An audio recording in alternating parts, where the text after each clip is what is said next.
Salam qadirli qarindoshlar, qanday ahvolinglar? Hafta oxirini va vaqt kunlaringlar yaxshi o'tkazdinglarmi? Bugun biz oldingi qatimliq darsimizning yeni Alamning yaratilishi 25-bobning ikkinchi qatimliq, ya'ni ikkinchi qismli darsimizni qilmoqchi. Bugungi darsimiz 25-bob 27-oyatdan 34-oyatgacha qadar mazmunni ko'rib o'tmoqchi.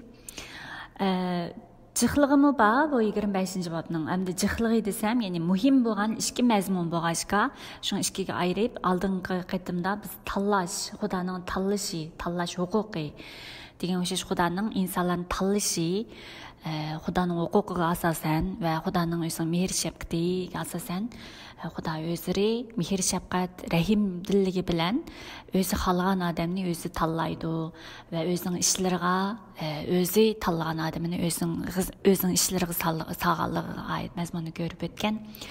Yani buningda biz Yeremiya payg'ambarning qismini misol qilib turib, yani onamning qursog'idan boshlab, yani onamning qursog'idan boshlab men seni tanlab olgan, men seni payg'ambarlikka o'zimga tanlab olgan degan qismga o'xshash.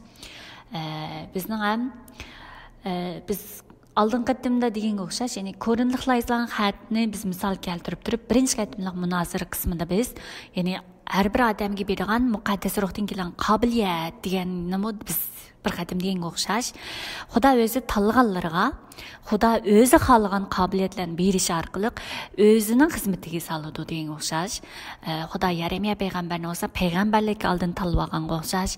Bizning oramizdagimi ba'zilarni Xudo o'zi uningga shunday qobiliyatni, shunday mehr shafqatni va shunday o'zidan kelgan shunday bir huquqni berib turib, ba'zilarga bo'lsa xushxabar taqtishni, ba'zilarga bo'lsa madihiya, Xudoni madihlaydigan, hamda sanolar o'qib turib, boshqa e'tiqodchilarni shu madihlashga yetaklaydigan madihiya yetakchisi sifatida va ba'zilarni bo'lsa Xudoning so'zini, muqaddas kitoblarni o'rgatish, o'rganish, shularni tarbiyalash ustidagi qobiliyatlarni va yana ba'zilarga bo'lsa haqiqatan eng muhim bo'lgan xushxabarni tarqatish jihatiga qobiliyat. Yine bunday odamlar nega bo'lsa, shu xushxabarni taqtib, xushxabarga bo'lgan shu guvoh, ya'ni xushxabarni boshqa shunday oson har yerga bo'lsa xushxabarni taqtishni shunday xalqi xushalliqda bilib turib xushxabar taqtish jihatiga shunday qobiliyatlarni berdi va ba'zilarga bo'lsa atrofdagi har bir e'tiqodchilardan al so'rab, ularning biriningmi tushib qolmasligi, ularning qanday yordamlarga, qanday ehtiyoji, qanday muhtojliklariga ekanligini har vaqt ularga qarab turib ko'ngil bo'lish, shunday bir tempolikni saqlash degan o'sha bir qobiliyatlarni uchun tanlaydi degan o'xshash. Ya'ni o'sha har birimizning ustida Xudo o'zining tanlashi, chaqiriqi o'xshash bo'lmagandek, Xudo o'zi bu tanlaganda, bizni har birimizni tanlaganda o'zining mehr shafqati va shunday irodasi bilan har birimizni o'ziga chaqirib, o'ziga tanlab va o'zi bizga ana shunday xushxabarni taqtish huquqini, shunaqla ba'zilarga bo'lsa madihlash, hamda sana, ya'ni naqshi bo'lsin, Xudoni madihlaydigan, ya'ni Xudoni madihlaydigan she'rlarni yozib, ularni madih hamda sanaga aylantirib, yetaklaydigan, shunday madihlashga yetaklaydigan, ulug'lashga yetaklaydigan shunday qobiliyatlarni berib turib, shularni shu ishga tanlaganlari bor degan o'xshash.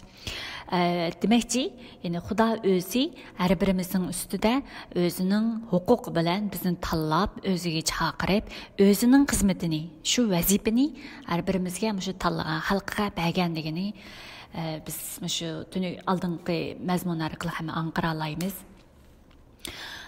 Shuna o'xshash biz tanlash, bu tanlashning butunlay Xudo insonning kuchi bilan emas, inson tarafdan bir xil tirishchanlik bilan, ya'ni insonning amgagi bilan emas, balki to'liq holatda Xudoning huquqi, Xudoning mehr shafqati, Xudoning rahimdilligi bo'lganligini har birimizning ustida, Xudoning tanlaganlarining ustida, Xudoning irodasi bilan tanlagan boshqa har birimizning ustida Xudoning irodasining borligini biz oldingi bab orqali, ya'ni oldingi mazmun orqali, ya'ni Yaqubni tanlab, Asavni emas, Yaqubni tanlaganligiga oid mazmun orqali biz qisqacha ko'rib o'tgan edik.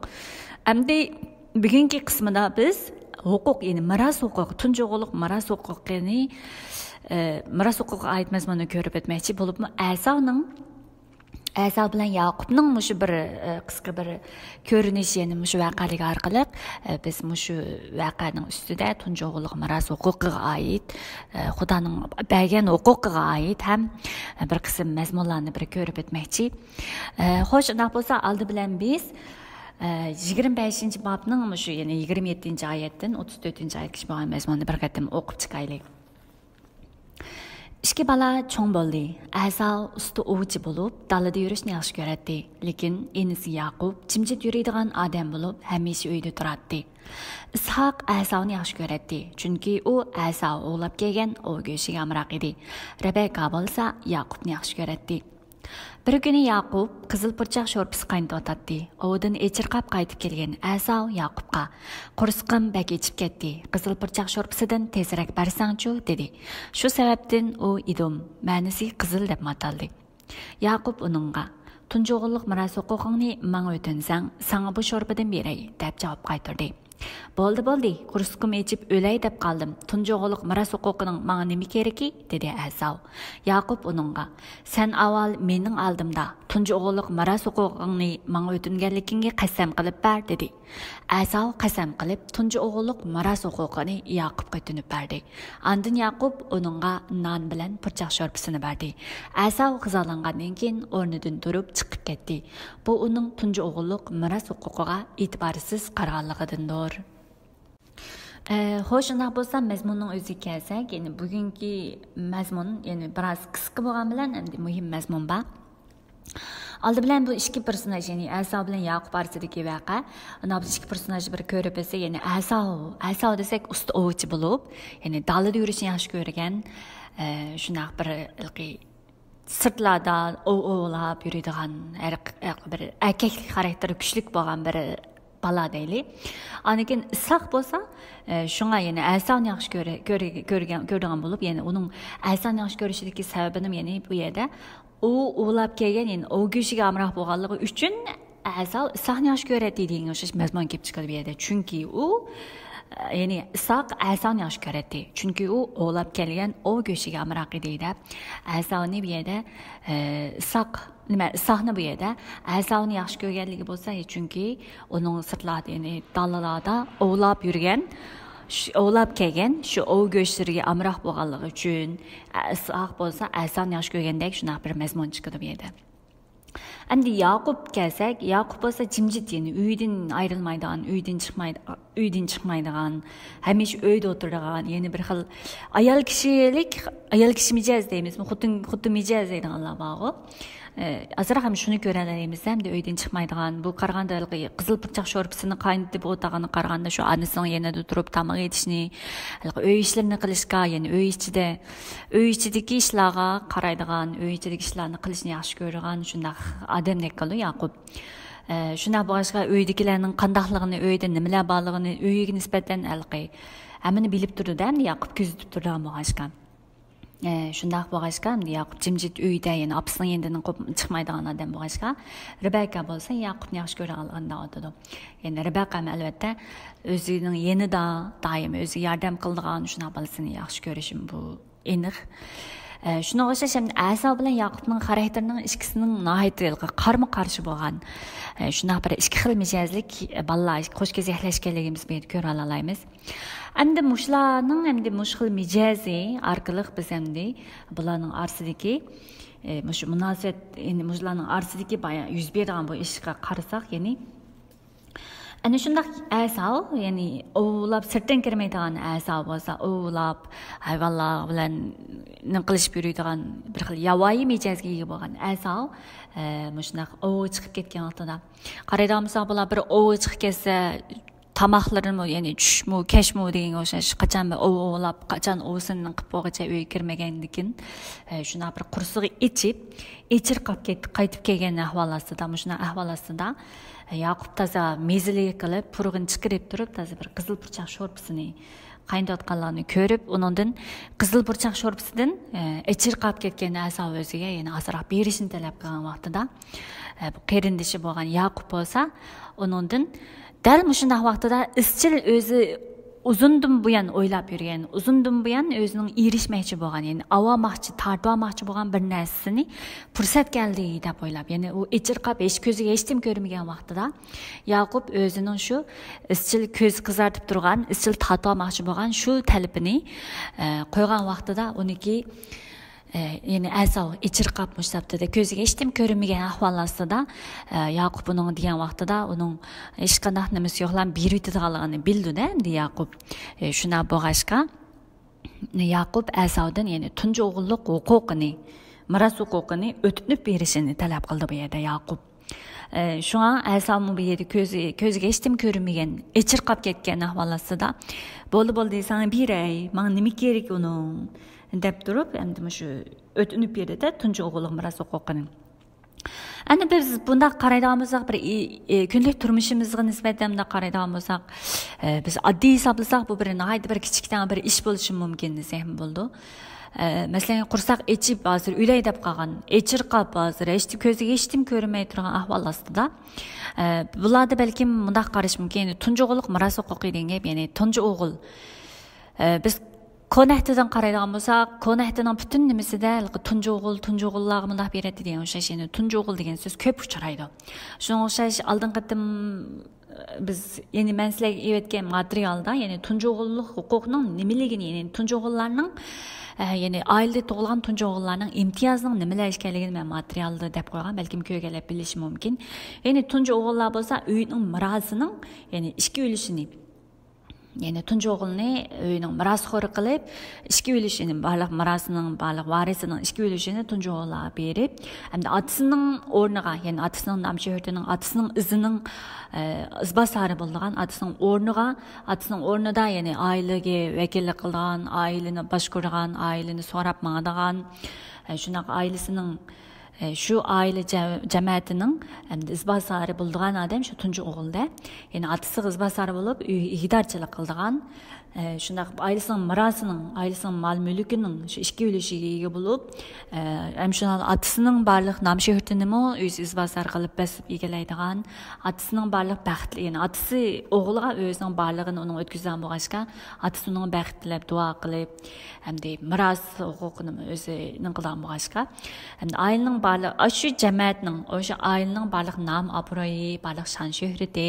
barliq baxt barakati, barliq ega huquqi deylik hammasi shu tunji o'g'illarga shundoq ko'pincha miros qildiganligi, endi bu qadimgi zamonlar shu vaqtlardagi endi bir shularning bir tuzilmasi desak, biz Uyg'urlarda ko'pinchalik uyning kichigiga qoldi-ku endi miroslik bunday narsalar. Lekin endi bu yerda uyning cho'ngi, ya'ni tunji o'g'ili, tug'ilgan tunji o'g'il biz qaraydigan bo'lsak, keyin Samuel birinchi hayotga qaraydigan bo'lsak, Anna borku.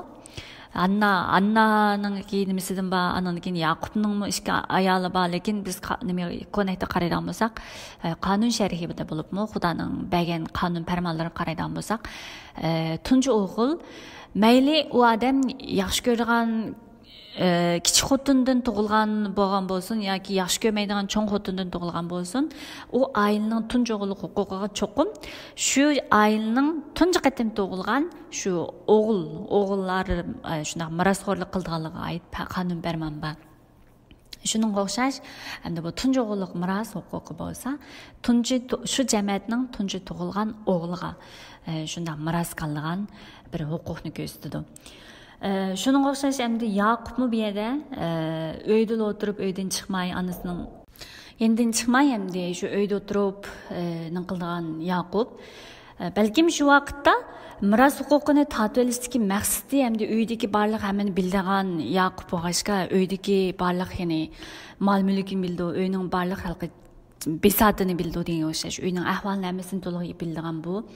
Uydan chiqmaydigan yolg'iz jimjit yashaydigan Yaqub shuningga balkim ko'z qizatib aksidan shu huquqni, miros huquqini shu vaqtlarda talashgan, ya'ni shu miros huquqiga erishsam keyin shu uy menga qoldi yoki shu uydagi barliq narsa menga hisob bo'ldi deb turib mushtaq o'ylagan bo'lishim mumkin. Miros huquqi buni endi biz faraz qilishib, tasavvur qilishib, bu odamlar personajniki nimasini tushunishimiz kerakda.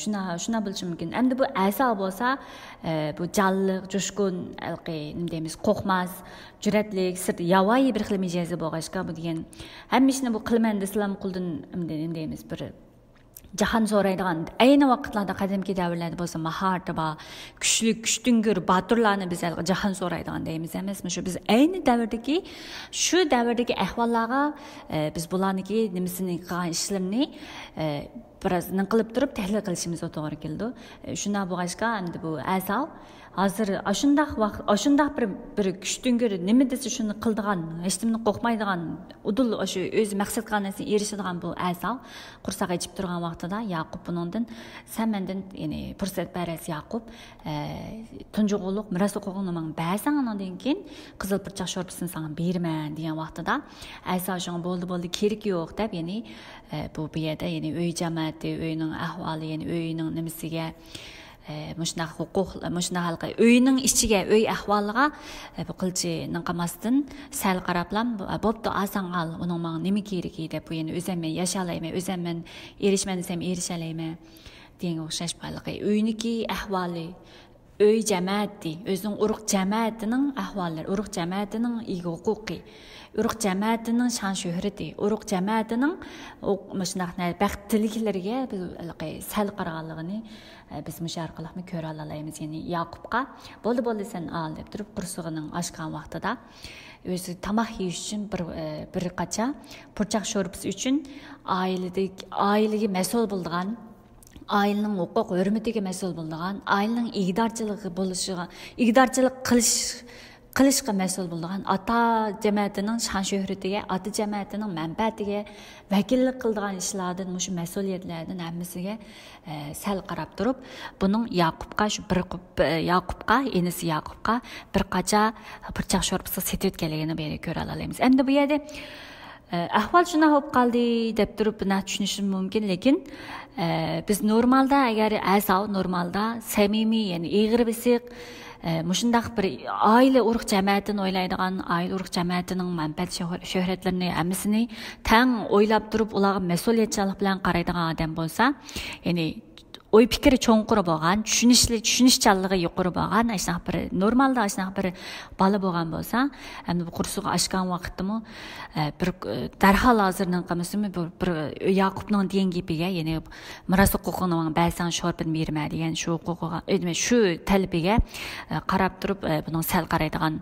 odam emas bo'ldi lekin endi bu yerda shu vaqt shunaqa qoldi deyilmaydi ya'ni odam izchillik bo'ldi odam tabiatida odamning mijoz xarakterida izchillik holatda bir nimasi bo'lg'achqa agar ig'ir bisiq cho'nqur o'ylagan odam bo'lsa bunday vaqtda yaqubning qilgan talbiga bir qatim o'ylab etib andan keyin javob bergan bo'lishi mumkin degan shundoq hamda bir nimalarni biz tasavvur qila olamiz ham bo'ldi endi biz bu yerda asalni shunaqa ko'rdik hamda yaqubni ko'radigan bo'lsak yaqubmi toza qizil ko'z deymizmi ya'ni oilaning barliq jamoatining barliq hamma ishlarni bu uyda o'tirgan bo'lgandan keyin uyda o'tirib opasidan anglaydi ya'ni onasidan anglaydi oila jamoatining qandaqligini oila jamoatida nimalar borligini o'zi ko'rdi uydan chiqmagandan keyin oila jamoatining qandaq shon shuhrati huquqlari borligini manfaatlari borligini hammasini ko'rib turgan bo'lg'achqa yaqubni bo'lsa bu yerda ham fursatparast ham qizil ko'z deymizmi ko'z qizatgan oila jamoatining shu narsasiga deb qarsaqmi bo'ldi chunki bu vaqtlarda bularning xudo bilan uchrashib xudo bilan bevosita munosabat o'rnatgan vaqtim emas ba'zanlar anglagan bo'lishinglar mumkin yaqub e'tiqodi bilan shunday miros huquqiga ko'z qizatgan deydi lekin bu yerda yaqubning hech e'tiqodi bilan qilgan e'tiqodi bilan aksidan biroq miros huquqini talashgan bunday mazmunmi yo'q ham biz bu yerda undaq yaqubning e'tiqodi bilan qilgan narsa deb bu yerda qaror chiqaramaymiz chunki e'tiqodi bor odam xudoni tunigan odam uning mijoz xarakteri qilgan har bir harakati ham xudoni tunigandek haqqoniy odamdek ya'ni haqqoniylarcha aldamlarcha emas aldam xaltiliqni ishlatib emas fursatparastni ishlatib emas yoki boshqalarning ojizligini ya'ni shunday qursi sirti erib echib charchab kelib ya'ni o'z qarindoshi sirti echib charchab kelgan vaqtida shunaqa shu fursatdan foydalanib huquqini erishib olay degandek bundaq aldamchilik yoki fursatparastlik orqali emas balki samimiylik bilan tatıyamızmı? Buna miras hukukunu yani mal-mülkini, öy ailesinin şan şerifini, mal-mülklerini tatıyamızmı? Xudaga işindiğen itiqadı var adam. Xuda özünün barlıq mal-mülk olsun, bəxt bərəkətinin faqat Xudadan keldiğanlığını bildiğen adam, yani itiqadı var adam. Aksida buna tatıyamızmı? Xuda özünün onu bəxt bərəkətlab, onun barlıq külleriga yetaklayıb, yetakçilik qilib, onunğa bəxtə taqıldığanlığını, Xudanın onunğa məsul bulduğanlığını, Xudanın barlıq onun ehtiyaclarına təminləydiğanlığını, Xudanın onun yarıyılıq bulduğanlığını işində etiqadı var adam. Şunun üçün biz bu yerdə Yaqubның etiqadı bilan qilgan hərəkəti deyəməyimiz. Yaqubның bu yerdə bütünlüy hamda özünün təbiiti, mijoz xarakteri, təbii bo'lgan mijoz xarakteri, fursatparast, qizil ko'z, yalğancı degan o'xshash shunday yani boshqalarning ojizligini ishlatadigan, o'zining manfaati uchun o'zining erishmoqchi bo'lgan manfaati uchun boshqalarning acizliklerini, başkalarının şunday kemçiliklerini, başkalardaki şunday kemçiliklerini özü kural kılıp şularni işletip durup şulardan faydalanadigan şunday bir karakterini biz bu Yaqubning şunday karakterga ega, asli şunday karakterga ega ekanligini biz bu ko'ra olamiz. Hamda lekin biz bundan keyin Isaqqa ait mazmun ko'p emas, lekin davomli Yaqubga ait mazmun ko'p kelib, bundan keyin doimiy olamning yaratilishdagi oxirgi qadar Yaqub chiqadi. Yani Yusuf'ның hikayesi kadar şunun Yaqub'ның hikayesi var. Şunun o'xshash ahırda yani Yusuf'ның balları bəxt tilgende, özünün balları bəxt tilgende Yaqub'ның mijoz xarakterining bo'lsin, onun barliq hayotinin bo'lsin, Xudo tarafidan qandaq asta-asta Xudoning uni har xil turmushning har xil ishlari, turmushning har xil voqealari, turmushning har xil ishlar, o'zi bosh kechirgan har xil ishlar orqali, qiyinchiliklar orqali, har xil sinoqlar orqali Yaqubni Xudoning birdan kichik qandaq yetishtirib, qandaq tavlab, uning mijozini qandaq o'zgartganligini biz shu Yaqubning endi oxirida shu Yaqubning hikoyasini o'rganish orqali Yaqubning o'zgarishini, yani e'tiqodi bilan uning gunohkor tabiatini tashlab, yangi bir tabiatga e'tiqodi bilan Xudo ato qilgan, yani Xudoning obrazi bo'yicha kichik qandaq o'zgarib, qandaq e'tiqodi bilan yangi tabiatga, yani Xudoning tabiat, yani Xudoning uning ato qilgan shu yangi tabiatga qandaq erishgan, yani qandaq yangi kichik erishganligini biz oxirisida Yaqubning ko'rishi orqali ko'ra olamiz. Shunga o'xshash biz e'tiqodchilarmi, biz Ayso Masih orqali e'tiqodimiz bilan Rabbning bizning barlig'imizni, bizning tabiatimizni tatib, bizning barliq DNA'gacha, bizning barlig'imizni o'zgartira oladigan bo'lgan ishonchimiz bilan bizning barliq ojizliklarni, bizning gunohkor tabiatimizdagi barliq shu kamchiliklarimizni, gunohkor tabiatdagi barliq o'sal mijoz xarakterlarimizni hammasini biz Rabbga tayinib yengalaymiz. O'zgartiramiz. Bizda buningda ishonch bo'lish kerak. Shunga o'xshash biz har vaqt Xudomi deydi, ya'ni olamning yaratilishi Qobilning hikoyasiga kelganda gunoh sening ishigingni chekib, sana etil bo'ridek etilmoqchi bo'lsa-mu, sen uningga qarshi turib uni yengishing kerak degan Xudo shunday degan. Shunga o'xshash biz Rabbi Ayso Masih bizga ato qilgan kuch-qudrat orqali, Rabbi Ayso Masih bizga ato qilgan shu mehr shafqat orqali, Rabbi Ayso Masih bizga ato qilgan shu huquq orqali, ya'ni bizga o'limni yengan shu huquqni bizga berdi emasmi? Shu huquq orqali biz hayotimizni, ya'ni bizning mijoz xarakterimizga barliq o'sal deb qaragan, barliq kamchilik deb qaragan shu mijoz xarakterlarimizni biz Rabbga tayinib, Xudoga tayinib biz yengalaydiganligimizni biz mushu orqali, ya'ni Xudoga tayinib, Xudoning so'zi bilan, Xudoga bo'lgan sevgi muhabbatimiz bilan biz o'zimizni, ya'ni biz Xudoning farzandi bo'lganligimiz uchun Xudoning farzandiga xos, Xudoning xos xalqiga xos holatda yangi tabiatga, Xudoning xislatlarini biz o'zimizga yetishtira olamiz, ya'ni Xudoga tayinib. Xudoning so'ziga tayinib biz Xudoning tabiatini, Xudoning xislatini, ya'ni Rabbi Aysoning bizga ulug' qoldirgan shu xislatlarni biz o'zimizga yetishtira olamiz. Shunga o'xshash biz o'zimizning shunday kamchiliklarimizni, o'zimizning qarang taraflarimizni ham Xudoning so'zi oldida bayqab, Xudoning so'zi oldida, ya'ni nuri oldida bizning qarang taraflarimizni bayqab, Xudoning yangi tabiati, Xudo taqamashan shu yangi tabiati bilan har doim Xudoning so'zi bilan yanglishimizni balki o'sha Yaqubning hayoti orqali biz ham asta-asta ko'rib o'talaymiz deb qarayman. Xo'sh, unday bo'lsa biz bu yerda endi bu Asavmi bir bir qacha yani bir qacha burchaq sho'ribsiga satib etgan yani shu miras huquqini tunji o'g'illik miras huquqi ham Yaqubmi shu qadar erishgisi bor bo'lgan shu qadar ko'z qizartgan shu tunji o'g'illik miras huquqining zoti qanday huquqligini biz tafsiliy bir ko'rib o'tishimizga to'g'ri keldi ham bu orqali bu garchi bu yerda faqat tunji o'g'illik miras huquqi deganimiz bu endi bu ikkisi orasida faqat bir oilaning bir oila jamiyatining bir mirosxo'rlik bir huquqi bo'lgan bilan bu bizga nisbatan bu qandaq bir biz hayotimizga biz o'zimiz moslashtirib biz o'zimiz tadbiqlash kerak bo'lgan shunday bir miros huquqining qanday huquq ekanligini biz qandaq bizga munosabati borligini bizga chetishligi borligini biz ham ko'rib o'tishimizga to'g'ri keldi ya'ni bu orqali xudo ya'ni bizga nima demoqchi qandaq uchun yetkazmoqchi degan savolni biz qo'yib turib bu tunji o'g'illik miros huquqining zoti nima ekanligini bular ikkisi zoti bular ikkisi talash tartish bo'lgan bu tunji o'g'illik miros huquqining zoti qanday huquqligini biz ko'rib o'tishimizga to'g'ri keldi. Undaq bo'lsa biz tunji o'g'illik miros huquqini biz bayan qisqacha dedik. Ya'ni tunji o'g'illik deganimiz ya'ni bir insoniyat dunyosi ya'ni ularning madaniyati jihatdan bo'lsa, ya'ni shu xudo ya'ni ularning madaniyatini ko'nida shu davrlardagi madaniyat jihatini otasining o'rniga izbosar bo'lg'ichi uyning urug' jamiyatining izbosari urug' jamiyatining nom shuhrati yo'q vakillik qilg'uchi huquq manfaatini qo'g'dug'uchi otasining o'rniga chiqquchi degan o'xshash ya'ni miros huquq ya'ni mirosning ishga o'lishi ega bo'lg'ichi deb turib biz hamda dunyoviy qonuniyat jihatdan shunday bir tunji o'g'illik miros huquqining shunday ekanligini ko'rdik. Undan bo'lsa bu tunji o'g'illik miros huquqi xudo bu tunji o'g'illar mirosxo'rlik qildi deb turib biz xudo o'zining Tavrat qonunida tunji o'g'illik huquqini alayda eskartganligi uchun unday bo'lsa xudo bu tunji o'g'illik huquqqa qanday qaraganligini xudoning nazarida xudo bizga tushirib bergan tunji o'g'illik huquqning nima ekanligini biz ko'rib chiqishimiz to'g'ri keldi. Bu ham bizning ko'nak kitoblarimizning nurg'un yerlari uchraydi. Masalan, Misrdan chiqishda bor, cho'l jaziradagi bayonlarda bor, qonun sharhida bor degan o'xshash. Bu ham bizning yangi ahdlarda ancha-muncha uchraydi degan o'xshash. Shunga biz tushunib qo'ygan, tushunishimizga to'g'ri keldi. Masalan, biz cho'l bayonidagi safarning 3-bob 12-13 oyatlar qaraydigan Xudo bunday deydi-da. Ya'ni Isroillarni Xudo dunyodagi barliq millatlar ichidan har xil millatlar bor, hozir dunyoda nurg'un millat bor, nurg'un joylar bor. Lekin shunday nurg'un joylar, nurg'un millatlar ichidan Xudo Isroillarni, Yahudiylarni ayni vaqtda Isroillarni o'ziga atolishini, o'zining xalqi qilib, barliq payg'ambarlarning Isroillar orasidagi chiqishining sababini ham biz mishadan ko'ra olamiz.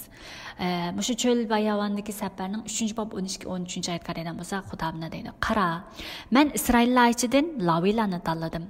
Ya'ni bizda Isroillar ichidimi kahin laviylar bor, nima qur'onlik qilib, diniy qoida faoliyatlarni qilganlar, mas'ul bo'lganlar, ham Tavratni o'rgatib, Tavratni boshqalar Xudoning qonun farmonlarini o'rgatib, yetakchilik qilganlar bo'lsa, kahin laviylar dedik emasmi?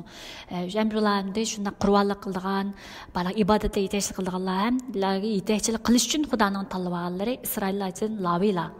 Laviy qabilasi, yani Harunning jamiyati emasmi? Shuning o'xshash butun Isroillar ichidan Xudo laviylarni o'zining xizmatida, ya'ni shunday ibodatlarni qilish uchun, Xudoga atab qur'onlik qilishmish ishlarni qilish uchun Xudoning o'zining shu xizmatini tanlab olgan laviylar edi. Shuning o'xshash Xudo deydi, qara, men Isroillar ichidan laviylarni tanladim. Ularni Isroil ichida balayotganning barliq tunji mevasining o'rniga ya'ni cho'ng o'g'illarning o'rnini qo'yaman. Ya'ni aslida bo'lsa tunji o'g'illar bo'lsa, laviylar emas, butun Isroil xalqi ichidagi har bir oila ichidagi tunji tug'ilganlar asli tunji o'g'illik huquqiga ega bo'lish kerak edi emasmi? Lekin Xudo Isroillar ichidan butun laviylar, ya'ni Laviy qabilasini bütün laviylarni tanlab, ularni bütün Isroil har bir oilaning tunji o'g'illariga vakolatan shu laviylarni Xudo o'ziga tunji o'g'il qilib tanlab olganligini da'vatidi. Shunga laviylar mening bo'ldi deb. Ya'ni barliq tunjilar Xudoga mansub bo'lgan. Xudoga atalgan, Xudoga mansub bo'lish kerakda. Shuning uchun Isroilning barliq Isroillar orasidagi tunji tug'ilgan o'g'illar asli Xudoga mansub bo'lish kerak, Xudoga atalgan bo'lish kerakdi. Lekin Xudo barliq Isroillarning tunji o'g'illarining hammasini o'ziga atolmasin, balki o'ziga atalib, o'ziga xizmat qilishga atalganlar faqat butun Laviy qabilasini Yani bütün Lavi cemiyetini başka İsraillerinin tuncu tuğulganlarının ornuna yani özüge hizmetke atıp elip, özüge atıp elip yani özüge mensup bir kabile kıvağında. Çünkü tuncu oğullar hemmisi meninki doğru dep Xuda özü davatıdı. Ben Mısır zamanında tuncu tuğulganlarının hemmisini katlı kılgan könüde İsraillerinin içindeki tuncularının hemmisini meyli adam bolsun ya ki hayvan bolsun mukaddes hesaplap meninki kılgan edim. Ular meninkidir, men perverdigardır, men dep turib, yani sebebi bolsa, yani Mısırdan çıkan vaqtda ular qanday bo'larki 10 afat bağı, 10 afat va şu afatlarning eng oxirisi bo'lsa, Mısırdagi bütün tuncular o'ldi emasmi? Shu tuncular o'lgandan keyin shu tuncularning nimasi uch sababidan shularning o'rniga Xudo İsraillarni boshlab chiqqan emasmi? Şunun o'xshash şu tuncular yani İsrail yani Mısırdaki şu günü Mısırdaki barliq tuncu o'g'illar hatta hayvan bo'lsin mayli odam inson bo'lsin hammasini tunchilari o'lgan emasmi? Shuni deydi yani İsraillar Mısırdan chiqqan kunniki deydi. Mısır zamanında tuncu tug'ilganlarning hammasini qatl qilgan kunda İsraillardagi tuncularning hammasini mayli odam bo'lsin yoki hayvan bo'lsin shularni muqaddas hisoblab meninki qilgan deb turib yani shu Lavi qabillarini yani İsraillarning tunjilari sifatida vakili sifatida tanlagan Lavi qabilasini Xudo o'ziga mansub qilib, o'ziga ayirib, Xudoning muqaddas xizmatini qilish uchun ularni pak muqaddas qilib, ularni o'ziga atab, o'zining xizmatiga atab, o'zi uchun tanlagan o'zininki o'zining mansub, yani o'zining mirosxo'ri sifatida o'ziga tanlaganligini da'vatidi bu yerda. Yani ular meninki doğru, meninki qilganlarim, yani mening doğru, yani men perverdigarman deb turib, perverdigarga atalganlarni shu Lavi qabilasi kelgan da'vatida, yani tunji o'g'illik huquqiga, Xudoning tunji o'g'illik huquqiga erishtirgan bo'lsa shu Lavi qabilasi bo'lganda, andan keyin Misrdan chiqish qaraydigan bo'lsam 4-22-oyatda u chaqda sen Misr podshohiga perverdigar Isroillar mening tunji o'g'lim. O'g'limni menga ibodat qilishga berishni to'sma. Rad qilgan bo'lsang, sening tunji o'g'lingni o'ltirman deydi degan deb Misrdan chiqish bu mazmun orqali biz ham İsraillarni bo'lsa, bütün boshqa millat, ya'ni boshqa davlat yer yuzidagi, yer sharidagi bütün millatlarning ichidan, bütün davlatlar, bütün qabilalar, bütün qavm ichidan İsraillarni, ya'ni shu ya'ni burunqi shu İsraillarni o'zining Muşu bütün xalq, bütün insaniyet içindeki tuncu oğulları sifatida İsraillarni tanlaganligini da'vatidi. Shuning uchun Misr podshohi Firavunga bo'lsa, Musoni yevatgan vaqtida, ya'ni İsraillar mening tuncu o'g'lim. O'g'limni menga ibodat qilishga berishni to'sma, rad qilsang sening tuncu o'g'lingni o'ltirman deydi deb turib Musoni yevatgan shunday degizganda, shunga o'xshash bütün insoniyatning tunjisi sifatida Xudo İsraillarni o'ziga tanlagan. İsraillarning ichidami tunjisi sifatida, ya'ni tunji o'g'illar sifatida Xudo Lavilarni o'ziga tanlaganlarni biz mishel ko'ra olamiz. Endi qonun shariatinchi bab 6-oyatga qaraydigan bo'lsak, chunki sizlar, ya'ni İsraillar Parvardigor Xudoyinglarga pok muqaddas bir xalqdirsizlar. Parvardigor Xudoyinglar sizlarni yer yuzidagi barliq boshqa xalqlardan ustun qilib, o'ziga xos bir xalq bo'lishga tanlagan deydi. Shunga o'xshash Xudo İsraillarni butkul insoniyatning ichida tunji tug'ilgan sifatida, tunjilari sifatida İsraillarni o'ziga atib olgan emasmi? Bayonmi Lavilarni o'zining pak muqaddas Xudo, o'zining pak muqaddas xizmatiga, ya'ni Xudoning oldiga kelish uchun gunohkor odam Xudo oldiga kelmaydi. Shuning uchun chuqur o'zining gunohidan poklanish kerak emas. Shuning uchun Lavilarni alayda Xudo o'zi poklab, ularni o'zining xizmatini qilish uchun Lavilarni pak muqaddas qilib, Xudo o'ziga tunji sifatida o'zining xizmatiga yetib olgan. Hamda İsraillarni butkul insoniyatning orasidan o'ziga tava xalq qilib, o'ziga yetib olgan emasmi? Shuning uchun İsraillarni Xudo deydi, ya'ni Parvardigor Xudoyinglarga pak muqaddas bir xalq qilganligini bu yerda qonun shariatidan ko'ra olamiz. Ya'ni Xudoga pak muqaddas bir xalqdirsizlar. Parvardigor Xudoyinglar sizlarni yer yuzidagi barliq boshqa xalqlardan ustun qilib, o'ziga xos bir xalq qilishga tanlagan. Ya'ni o'ziga xos bir xalq degan gap, o'zining xizmatini qilish uchun, ya'ni Xudoga xos holatda, Xudoga xos farzand bo'lib, Xudoning obrazi bo'yicha yashaydigan. Ya'ni farzand qilgan boshqa, farzand kimga o'xshash bo'lish kerak? Ya'ni ota-onasini tatadigan ko'pincha shunga o'xshash, otasiga o'xshash, otasi bo'lgan Xudoga, ya'ni Xudoning xislatiga, Xudoning obraziga xos yashash. Xudoning shu xos obrazlarini, Xudoning so'zlarini, qonun farmonlarini hammasini boshqa jamiyatga, boshqa xalqlarga taqitish. Shunday maqsadda İsraillarni o'ziga xos bir xalq qilib, o'ziga farzand qilib tanlaganlarni biz bu yerda ko'ra olamiz. Ham o'xshashlar qonun shariat 14-bab 2-oyatda, chunki Çünkü sen Parvardigar Xudoyingga atalgan muqaddas bir xalqdirsan. Parvardigar yer yuzidagi barliq xalqlar orasidan o'zining alohida guhuri bo'lgan bir xalq bo'lish uchun seni tanlagandir deb turib, endi Xudo shu Isroillarni bo'lsa, Xudoyingga atalgan, bayam deyamizmi, tunji sifatida Xudo o'ziga xos qilib, o'ziga mas'ul qilgan xalq Isroillardir. Barliq insoniyat ichidan Isroillardir.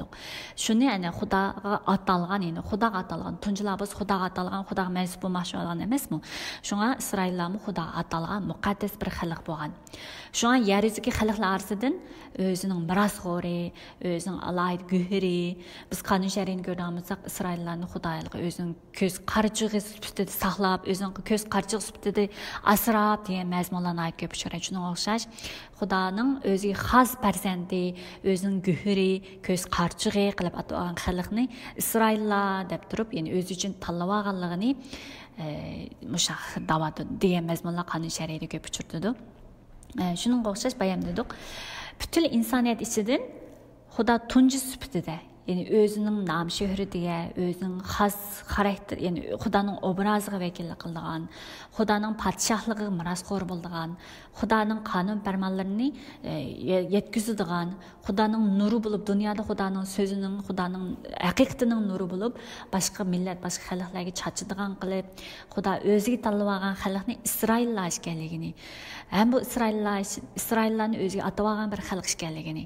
Endi bu Isroillarning ichidami qurbonlik qilish, Xudoning so'zlarini, alohida Xudoning so'zlarini, Tavrat qonunlarini, ularni izohlash, yechib berish, xalqlar orasida jakarlab, xalqqa o'rgitish, xalqni shu Xudoning so'zi, qonun farmonlari bilan yetaklash huquqini Lavi, ya'ni kahin Lavilar topshirganligini bu yerda dedi.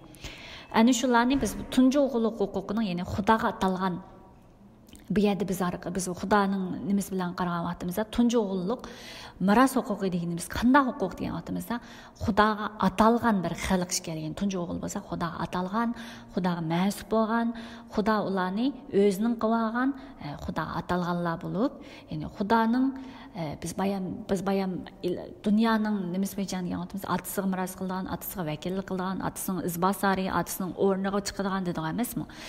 Shunga o'xshash bu yer yuzidagi Xudo tanlab olganlari, Xudo tunji o'g'illarim deb atab olganlari bo'lsa, Xudoga mas'ul bo'lgan, Xudoning nomiga vakolatan yer yuzida Xudoning so'zini jakarlab, Xudoning haqiqati bilan yashab, Xudoning obrazi bilan yashab, Xudoning nomiga Xudoning nomini yer yuzida taqitib, Xudoga shon sharaf keltiradigan, Xudoni madihlaydigan, Xudoning nomini yer yuziga taqitadigan, Xudoning podshohligining yer yuzida namoyon bo'lishi uchun Xudoning ana shu huquqini, Xudoning shon sharafini, Xudoning barliq haqiqatlarini, adolatini yer yuzida yurgizadiganlarning, Xudoning ham barakatligi erishganlarning, Xudoning duosiga erishganlarning, Xudoning xizmatini qilganlarning, alohida Xudoning xizmatini qilib, Xudoning shu barliq amr farmonlarini yurgizib, amr farmonlarga itoat qilib, amr farmonlarini boshqa xalqlar orasida taqdirlarini biz, ya'ni tunji o'g'illarning imtiyozi, ya'ni Xudoning nazaridagi tunji o'g'illar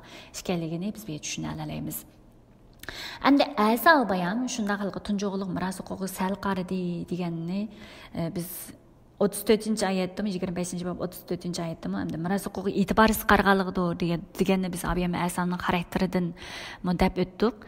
Asa bo'lsa, nima deymiz, ota-onasining, ya'ni urug' jamiyatining manfaatiga, shon shuhratiga, urug' jamiyatining barliq huquqlariga, urug' jamiyatining ahvollariga sal qarab, urug' jamiyatining kelgusiga sal qarab, shu o'zining qursig'i uchun, ya'ni qursig'idagi hozirgi ahvoliga ko'z oldidagi shu qursig'ini to'qlash uchun shu miros huquqini Yaqubga shundaqlam o'tinmaganligidan shu o'zining urug' jamiyatining ishlariga, ota jamiyatining ishlariga, cho'ng ishlarga shundaq nimalarga sal qarag'anligini da'vatidi. Buni İbraniylar yozilgan xat 12-bab 16-oyat qaraydigan bo'lsak, bu yerda İbraniylar yozilgan xatda Asoning mush huquqini Xudoga behurmatlik qilganlik deb deydi, ya'ni hech kim jinsiy axloqsizlik qilmasin yoki tunji o'g'illik miros huquqini bir vaqtda maqsadgan Asoga o'xshash Xudoga behurmatlik qilmasin degan gap. Bu yerda ham Xudo bizga ato qilgan shu fursat, ya'ni Xudo biz qaraydigan bo'lsak, endi burun Xudo Isroillarni yer yuzidan Әмді İsraillarni yer yüzüdün özü xas qılıb bir xalq, yani özünün tuncu oğul sübütüdü tanlab alğanı biz Musa peygamber arqılı İsraillar şuna deyəligin deyə bolsaq, əmdi muşu tuncu oğul tuncu oğulluk miras huquqi İsraillar endi bu konəhdi İbraniler yazılan xat qaradımsa bu konəhdi bolsa yeni əhdinin kölengisi deydi. Yani deməkçi olğan nima desa, İsa Məsihning İsa Məsih qılğan barlıq nərsələrini bişaret sübütüdü konəhdini görələyimiz emas. Şunun oxşaş bu Xudanın oğlumsan, Xudamı İsa Məsih səminin oğlumsan deb turub Luqa bayanğan xoş xəbərdən ba, yəni İsa Məsih sudan çömüldürüb çıxqan vaxtida Keptar aldı müqəddəs ruhunun onu qoyğanlığını hem Xudanın mən seni xursəmmən, sən mənim sümlük oğlum sən deyəligini görə alayımız. Şunun oxşaş, yəni nim deməkçi desə, Xudanın oğlu İsa Məsihni bizə şundaq oğlunu bizə bizim günahlarımız üçün yer yüzüge evatib, bizim üçün qurbanlıq qılıb, bizni özüge, yəni İsa Məsihnin içində bizni Xuda özüge, yəni şundaq özünün mirasxo'ri sifatida, özünün oğulları, tuncu oğulları oxşaş bizni özünün xalqi qılıb, özüge xas xalq qılıb, özünün barlıq tuncuları sifatida bizni özüge mənsub qılğanlığını bizden bu yerdə görə alayımız. Şuningdek Xudanın bizga berganimi, ana shundaq qanday huquq degan vaqtida bayam dedik İsraillarni tanlab olishlik sababimi Xudo o'ziga xos bir xalq qilib, Xudoning nomiga vakillik qilib, Xudoning amr farmonlari bo'yicha yashaydigan, Xudoning barliq ta'limlarini, ya'ni Xudoning barliq qonun farmonlarini biz boshqalarga yetkaza oladigan, ya'ni biz Xudoning nuri bilan yashagan vaqtimizda dunyoning nuri tuzi, ya'ni Isa Masih deyamiz. Biz Xudoning nuri bo'yicha yashagan vaqtimizda dunyoning nuri tuzi bo'lib qarangliqni yoritadigan. Chunki dunyo gunoh, ya'ni qarangliq ichida turgan vaqtida biz nurga chaqirilgan bizlar, nur bilan yashagan vaqtimiz, Xudoning so'zi bo'yicha tatbiq yashagan vaqtimizda nur qarangliqni yoritadi emas. Haqiqat shu gunohdan ustun turdi degan o'xshash. Shunga o'xshash bizni chaqirishdimi Xudoning bizga bergan huquqining dal shundaq tanlab olganlari, o'zining tanlab olganlari, o'zining Xudoning yer yuzidagi insonlar orasida bizni Xudo o'zining tunji o'g'illari sifatida bizni tanlab olganligini, o'ziga atab olganligini, bizni o'ziga pak muqaddas qilib o'ziga atab olganligini, ana shu Isa Masihning qini orqali bizni o'ziga pak muqaddas qilib atab olganligini biz bu yerda orqali ko'rib olaymiz. Shunga o'xshash bizga bergan huquq ham Xudoning bizning jamoatimiz, bizning ati jamoatimiz, ya'ni biz bundaq bir tasavvur qilsak, bizning ati jamoatimiz bo'lsa Xudo, bizning atimiz Xudo. Xudoning nom shuhrati, Xudoning shon sharifi, Xudoning ulug'ligini biz yer yuzida bizning orqali Xudoning shu nom shuhratining, ulug'ligining, shon sharifining bizning ustimizda namoyon bo'lishini, bizning shu Xudoning obrazidagi yashagan vaqtimizda, bizning ustida shu qilmoqchigan ishlari, irodasini bizning ustimizda amalga oshirgan vaqtlarda bizning ana shu Xudoga shon sharaf keltiradigan shunda Xudoning farzandlari bo'la oladiganligimizni biz ko'ra olamiz. Shuningdek bizmi yer yuzining narsalarga, ya'ni biz qursaqimizga, bu qursaq desak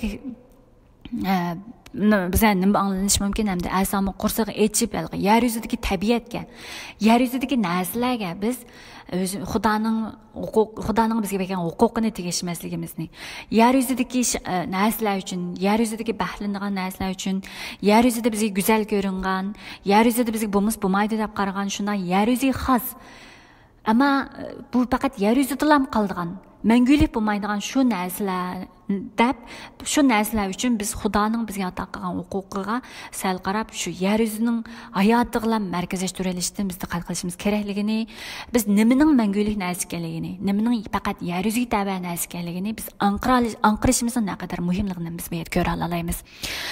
Shunga biz har vaqt Xudoning bizga bergan huquqining nimalar ekanligini, Xudoning bizga ato qilgan mehr shafqatining nimalar ekanligini, bizning salohiyatimizning kim ekanligini, biz Xudoning oldida Xudo bizni qanday chaqirgan odamlar ekanligimizni, biz ham yer yuzida yashayotgan vaqtimizda atrofimizda mayli xizmat o'rnimiz bo'lsin, biz mansub kollektiv orasida bo'lsin, boshqalar qanday bo'lishidan qat'iy nazar biz har o'rnimizda, har joyimizda o'zimizning Xudoga atalgan, Xudo tarafidan tanlab olingan, Xudoning tunji o'g'illik miros huquqiga biz ega bo'lgan, Xudoning baxt barkatiga, mehr shafqatiga ega bo'lgan shunday bir Xudoning farzandi ekanligimizni, o'zimizning salohiyatimizni, Xudoning bizga bergan barliq huquqlarni biz doim anqirab turib, biz doim shu salohiyat bilan yashashimizning naqadar muhimligini biz ham ko'ra olamiz. Shuning uchun bizning doim anqirishimiz kerak bo'lgan nimaning mangulikka tava ishlar, nimaning faqat yer yuziga tava ishlar ekanligini anqirishimiz kerak. Shuning uchun qarindoshlar biz har vaqt Xudoning oldida Xudoning bizni nima uchun qanday maqsadda bizning ustimizda qilmoqchi bo'lgan ishi nima? Bizning hozirgi o'rnimizda hozir tava bo'lgan joyimizda biz orqali nimalarni qilmoqchi? Mening ustimda shu ishlarni qilish orqali qanday o'zining shon sharafini namoyon qilmoqchi? Shuni har vaqt o'ylashimizga, kunda Xudoning so'zi orqali Xudoning yetaklashini Xudoning shu bir kunimizni har vaqt so'z orqali bizni yetaklaydi. Xudoning so'zini o'qish orqali Xudoning bizni qattiq yetaklashini biz anqara olamiz. Shuning uchun har kuni Xudoning so'zini o'qib, shu so'z orqali Xudoning menga nima deyotganligini, Xudoning meni nimaga chaqirayotganligini biz doim anqarishimiz uchun doim Xudoning so'zini muqaddas kitobni o'qib, uni hayotimizga tatbiqlab, shunday anqara oladigan muqaddas kitob orqali, Xudoning so'zi orqali o'zimizga bir anqarash qobiliyatini yetishtirishimizga to'g'ri keldi.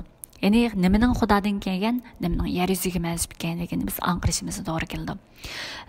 Xo'sh qarindoshlar, bugungi mazmun hamda Yaqub bilan Asavning shu voqeasi orqali bo'lgan tunji o'g'illik miros huquqini sotganlik bo'ldi.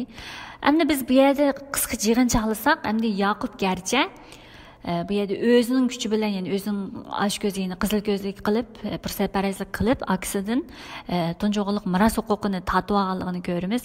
Endi lekin bu yerda muhimi bu yerda Yaqubning o'zining qizil ko'zlik qilib miros huquqini tatib olganligi uchun Xudoning baxt ato qildi, Xudoning keyingi voqealar Yaqubga ulindi emas. Muhimi bu yerda oldingi mazmunni ko'rganimizdek, Rebekkaning qursiqidagi vaqtida Xudo allaburun Yaqubni o'ziga tanlab olganligi muhim. Rebekkaning qursiqida vaqtida Xudo allaburun bishorat qilgan. Shuningga o'xshash Yaqubning Xudo tarafidan tanlanishi Xudo o'zining irodasidan bo'lib, uning tunji o'g'illik miros huquqining buni aksidan tatib olishidan burun, ya'ni shu voqealar yuz berishdan burun Rebekkaning qursiqida to'ralma vaqtida, homil vaqtida Xudoning Yaqubni o'ziga tanlab olganligini. Endi Xudoning e'tiqodi bor odamlar, ya'ni e'tiqodimiz orqali biz buni e'tiqodi bor odamlarning nima deymiz? Yaqubga o'xshash bunday qizil ko'zli qilib, to'g'ri bo'lmagan yo'llar orqali bunday tunji o'g'illik huquq bo'lsin, yer yuziga tava mol dunyo bo'lsin, yer yuziga tava nom, obro'y, shon shuhrat bo'lsin, bunday narsalarni qizil ko'zli qilib yoki agri to'qay yo'llar orqali bunday ishlarni qilmasmi? Xudoning bizga bergan salohiyati, bizning chaqiriqining muhimligini biz amdan tushuna olsak bo'ldi. Ya'ni Xudo bizni chaqirqi nima bo'lsa, bizni qanday ishlatmoqchi bo'lsa, shu bo'yicha bizga qobiliyat ato qilib, shu bo'yicha bizga o'zining chaqirqi bo'yicha bizga baxt barkat ato qilganligini biz tushunishimizga to'g'ri keldi. Shuning uchun Xudoning buni bizga ato qilgan har bir insonning ustiga ato qilgan baxt barkati, har bir inson ustidagi tanlashi chaqirqi bu dunyoning tartib qoidalaridan, qoida usullaridan, o'lchamlardan, qarashlardan, har qanday dunyo qarash bo'lsin, qimmat qarashlardan bo'lsin, odamning planlaridan bo'lsin, odamning ahvollaridan bo'lsin, xali holda bevosita Xudoning huquqi bilan, Xudo o'zining tanlovini bo'yicha bizni chaqirib, Xudo o'zining tanlovini irodasi bo'yicha bizga baxt barkat ato qilganligini biz ko'ra olamiz. Shuning uchun biz doim Xudoga tayinib, Xudoning bizga ato qilgan baxt barkatini biz bahralana olamiz. Ma'qul qarindoshlar, bugungi mazmun shunchalik bo'lsin. Biz yana keyingi sonda ko'rishaylik. Manglayga Xudodan kelgan cho'nqir tushuncha, muqaddas ruhdan kelgan anqarash, farq etish qobiliyati shunday bir ro'shan qilib ato qilishini tilayman.